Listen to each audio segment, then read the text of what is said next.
দুটো বিষয় আলোচনা করব এবং ইনসাইডে যা ঘটছে সেই খবরগুলো আপনাদের দিব। গতকালকে রাতে আমি একটা কন্টেন্ট করেছিলাম, আপনারা দেখেছেন, যে আয়ারল্যান্ডকে বাগে আনার জন্য $2 মিলিয়ন একটা প্রস্তাব করা হয়েছে এবং ইন্ডিয়ার সাথে দুটো ম্যাচ খেলানোর প্রস্তাব দেওয়া হয়েছে।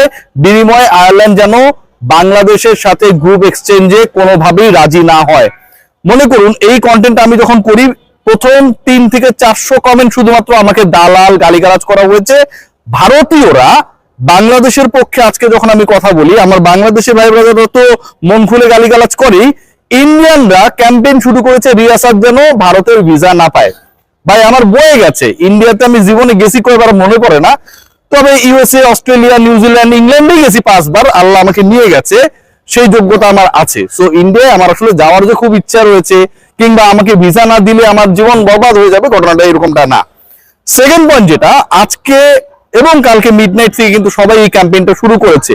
সবাই যা স্পোর্টস নিয়ে কাজ করে মোটামুটি স্টেটমেন্ট দিচ্ছে যে আমি যে রিপোর্টটা করেছিলাম যে $2 মিলিয়ন আয়ারল্যান্ডকে কিনে নেওয়া হয়েছে যেন বাংলাদেশকে যেভাবেই হোক ভারতের মাটিতে খেলতে বাধ্য করা হয়, সেটার পক্ষে আজকে প্রচুর স্টেটমেন্ট হয়েছে। বাংলাদেশ ক্রিকেট বোর্ডকে জিজ্ঞেস করলেও আপনারা সেই তথ্যটা, সত্যতা পাবেন। এখন যে খেলাটা চলছে, এই খেলাটা আরো ভয়াবহ খেলা। এখন যে খেলা চলছে, বাইরে এক খেলা চলছে, বিসিবির ভেতরে আরেক খেলা চলছে। দেখুন, আমিনুল ইসলাম বুলবুল বাংলাদেশ ক্রিকেট বোর্ডের প্রেসিডেন্ট, আমি নানা বিষয়ে তাকে সমালোচনা করি, কিন্তু এন্ড অফ দ্য ডে এই মানুষটা অনেস্ট। বাংলাদেশের ক্রিকেটে তিনি অনেক কিছু দিতে চান, এটা নিয়ে কোনো ধরনের ডাউট নেই। আয়ারল্যান্ডের সাথে পজিটিভ ডিসকাশনটা আগানোর ক্ষেত্রে বুলবুল ভাই played a very significant role. অন্য কেউ এটাতে ইনভলভ ছিল না। বাংলাদেশের ক্রিকেট বোর্ডের president Aminul Islam Bulbul single handedly এটা ট্রাই করেছেন, একটা পর্যায়ে নিয়ে গেছেন। বাংলাদেশ ক্রিকেট বোর্ডের ডিরেক্টরদের মধ্যে 2 থেকে 3 জন একটা অস্থির সিচুয়েশন তৈরি করছে, বুলবুল ভাই যেন বিসিবিতে আনস্টেবল হয়। এবং এটার প্রমাণ আপনারা মোটামুটি আগামী 2 সপ্তাহের মধ্যে পাবেন। ক্রিকেট বোর্ডের অভ্যন্তরে রানিং ডিরেক্টরদের একটা গ্রুপ বুলবুল ভাইকে অসহযোগিতা করছে, নানাভাবে মেন্টালি প্রেশার ক্রিয়েট করার চেষ্টা করছে, ডিরেক্টলি না indirectly. This is very much true. কোন ঘটনা ঘটতে যাচ্ছে, এখন একটু মেইন প্রসঙ্গে চলে যেতে চাই।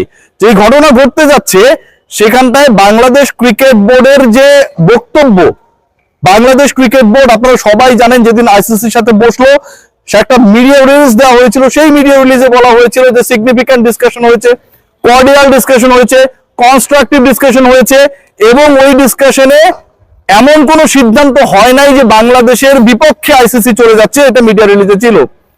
এবং এই ডিসকাশনটা কন্টিনিউ হবে। বিকল্প গ্রুপ নিয়ে আলোচনার যে বিষয়টা রয়েছে সেই ব্যাপারটাও মিডিয়া রিলিজের মধ্যে আমরা দেখেছিলাম। সেই মিটিং এর পর ইএসপিএন ক্রিকইনফো গতকাল রাতের বেলা যে রিপোর্টটা করলো, এবং সেই রিপোর্টটা ওই মিটিং এর উপর ভিত্তি করে করলো যে ওই মিটিং এ নাকি বাংলাদেশ ক্রিকেট বোর্ডকে আলটিমেটাম দিয়েছে আইসিসি যে তোমরা যদি খেলতে চাও 21 তারিখের মধ্যে জানিয়ে দাও that you are interested to play your matches in India.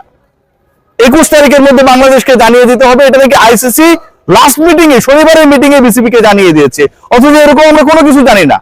Otherwise they will choose Scotland as the opponent of that particular group.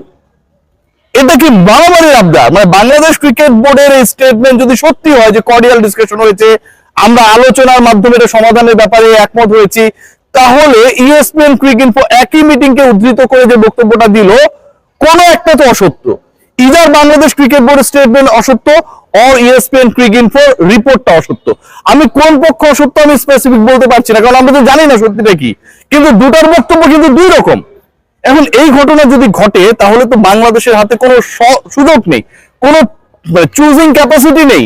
বাংলাদেশকে চুজ করতে হবে, আইসিসি বাধ্য করছে 21 তারিখের মধ্যে জানিয়ে দিতে হবে যে আমরা ভারতে গিয়ে খেলবো কি খেলবো না। খেলতে না চাইলে আইসিসি বাংলাদেশের কোনো ধরনের দাবি রিকনসিডারেশনে না গিয়ে উল্টো বাংলাদেশের জায়গায় আরেকটা দলকে খেলিয়ে দিবে, সেই দলটা স্কটল্যান্ড। মারামারির আবদারে যেন পরিণত হয়েছে। আইসিসি বলেছে, ইএসপিএন ক্রিকইনফোর ওই রিপোর্টে আমরা দেখেছি যে সকল দেশের সকল দলের ব্যাপারটাকে তাদের বিবেচনা করতে হচ্ছে, কোন দলকে স্পেশাল প্রিভিলেজ দেওয়ার কোনো সুযোগ নেই। আমি যদি এটাকে গ্রহণ করি যে আইসিসি স্টেটমেন্টটা দিয়েছে, নিশ্চয়ই দিয়েছে, ইএসপিএন ক্রিকইনফো এমনি করে না এই রিপোর্টটা, সেই বক্তব্য কি বাংলাদেশের ক্ষেত্রে অ্যাপ্লিকেবল না? নিরাপত্তা ইস্যুতে পাকিস্তান ভারতে যাবে না, পাকিস্তানের ম্যাচেসগুলো আপনি শ্রীলঙ্কায় দিয়েছেন না, নিরাপত্তা ইস্যুতে, একই নিরাপত্তা ইস্যুতে বাংলাদেশের ক্রিকেটারকে আপনি যখন বাদ দিয়ে দেন আইপিএল থেকে, এই ইস্যুটা যখন বাংলাদেশ সরকার, বাংলাদেশ ক্রিকেট বোর্ড অ্যাড্রেস করে, ঠিক তখন নিরাপত্তা ইস্যুতে পাকিস্তান যখন ইন্ডিয়া যাবে না, বাংলাদেশের জন্য তো ইস্যুটা সেম হয়ে যায়। সেক্ষেত্রে কেন আপনি একই রকম থিওরি অ্যাপ্লাই করবেন না? এটা কোনোভাবেই কাম্য না। আইসিসি পাকিস্তানের ক্ষেত্রে এক ধরনের থিওরি অ্যাপ্লাই করছে, আবার বাংলাদেশের নিরাপত্তা ইস্যু নিয়ে যখন প্রশ্ন উঠছে তখন তারা ভিন্ন অ্যাপ্লিকেশনে চলে যাচ্ছে। এটা কোনোভাবেই কাম্য না, কারণ নিরাপত্তা ইস্যুতে পাকিস্তান ইন্ডিয়া যেতে চায় না, একই কারণে বাংলাদেশ ইন্ডিয়া যেতে চায় না। সো বাংলাদেশের ম্যাচেস গুলো আপনাকে শ্রীলঙ্কায় জিতে হবে, এটা খুবই যৌক্তিক দাবি। এর বাইরে ইন্টারেস্টিং পয়েন্ট রয়েছে। আয়ারল্যান্ড ক্রিকেট বোর্ড, বুলবুল ভাই যে ডিসকাশনটা শুরুতে করলাম, দে ওয়ার এগ্রিড যে বাংলাদেশের সাথে এক্সচেঞ্জে কোনো সমস্যা নেই। সিডিং টিম যদি হিসাব করেন, বাংলাদেশ নাম্বার 3 বাংলাদেশের গ্রুপে, আয়ারল্যান্ড তার গ্রুপে, বি গ্রুপে নাম্বার 3। সো এই 3 এবং 3 তারা যদি এক্সচেঞ্জে রাজি হয়, এখানটায় কোনো ধরনের বিরোধ বিতর্ক থাকার কিন্তু কোনো সুযোগ নেই। বাট কি ঘটনা হয়েছে? ঘটানো হয়েছে আইসিসি এবং বিসিসিআই বাংলাদেশকে একবার বলছে যে তোমরা খেললে এখানটায় এসে খেলতে হবে, অন্য কোনো সুযোগ আমরা তোমাদেরকে দিতে পারবো না। আয়ারল্যান্ডকে এক্সট্রা ফ্যাসিলিটিস দিয়ে, আয়ারল্যান্ডকে ডলার কামানোর সুযোগ দিয়ে তারা কিনে ফেলার পরিকল্পনা করছে। অন দ্য আদার হ্যান্ড, এটা কি আইসিসি বিসিসিআই করতে পারে? আয়ারল্যান্ড এবং বিসিবি, বাংলাদেশ ক্রিকেট বোর্ড এবং আইরিশ ক্রিকেট বোর্ড যদি এগ্রিড হয় যে তারা গ্রুপ চেঞ্জ করতে কোনো আপত্তি নেই, এরকম ডিসিশনে তারা যদি এগ্রিড হয়, সেই জায়গায় মাঝখানে বার্গারের পেটি হিসেবে বিসিসিআই এবং আইসিসি ঢুইকা আয়ারল্যান্ডকে কেন বাংলাদেশের সাথে এই এগ্রিমেন্ট থেকে সরানোর চেষ্টা করবে? স্পষ্টত আলটিমেটলি বাংলাদেশকে তারা বাদ দিতে চায়, স্পষ্টত আলটিমেটলি বাংলাদেশকে তারা বাধ্য করতে চায় to play the world cup matches in the soil of India. That is the target. এবং সেই টার্গেট বাস্তবায়নে আয়ারল্যান্ড ক্রিকেট বোর্ডকে কিনতেও, লজ্জাজনক এই কাজ করতেও বিসিসিআই একবারের জন্য বাধে না। সো ওভারঅল যে ঘটনা ঘটতে যাচ্ছে, আমার কাছে মনে হয় the chances to play Bangladesh in the world cup in the upcoming season, আপনারা সবাই জানেন ফেব্রুয়ারি 7 তারিখ থেকে শুরু, উদ্বোধনী দিনেই বাংলাদেশের ম্যাচেস রয়েছে। সেখানটায় বাংলাদেশের খেলার চান্সটা একদম ভেরি নিয়ার টু জিরো। কারণ এখন পর্যন্ত আইরিশ ক্রিকেট বোর্ডের সাথে যে ডিসকাশন হচ্ছিল রিগার্ডিং চেঞ্জিং দ্য ভেন্যু, ওটা ইন্ডিয়ান ক্রিকেট বোর্ড ভেস্তে দিয়েছে অন্যভাবে, নোংরামি করে।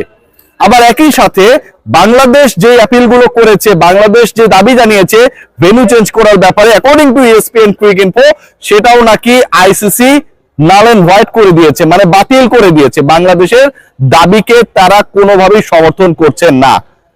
এই যদি ঘটনা ঘটে তাহলে বাংলাদেশের চান্সেসটা থাকলো কোথায়? আপকামিং ওয়ার্ল্ড কাপে আমরা বাংলাদেশকে দেখবো না। বাংলাদেশকে দেখবো না আমাদের ব্যর্থতার কারণে না, বাংলাদেশকে আমরা দেখবো না। বাংলাদেশকে না দেখানোর জন্য, বাংলাদেশকে না খেলানোর জন্য এখানটা একটা বড় শক্তি, একটা পরাশক্তি ইনভলভ হয়ে গেছে, যেখানটায় তাদের যেন সকল সাফল্য, ওয়ার্ল্ড কাপ ইন্ডিয়া জিততে পারুক আর না পারুক, বাংলাদেশকে জোর করে হলেও ইন্ডিয়ার মাটিতে খেলিয়ে ছাড়বে। এটাই যেন বিসিসিআই সবচেয়ে সাকসেসফুল হবার সবচেয়ে কাছের এবং সবচেয়ে গুরুত্বপূর্ণ মেথডে পরিণত হয়েছে। পাকিস্তান ক্রিকেট বোর্ড থেকে এখন পর্যন্ত we are expecting some issues, যেটা তারা অফিসিয়ালি যেন বলে, বাট 21 তারিখ পর্যন্ত বিসিবি কে ডেডলাইন বেঁধে দেওয়া হয়েছে। এই 21 তারিখ পর্যন্ত অপেক্ষার কিছু নাই। যে দাবি বাংলাদেশ ক্রিকেট বোর্ড আগে জানিয়েছিল 3 তারিখ 4 তারিখে, একই জায়গায় তো তারা বলবে যে আমরা ভারতের মাটিতে খেলতে চাই না। সো 21 তারিখ পর্যন্ত ডেডলাইন বেঁধে দেওয়াটাও একটা নাটক।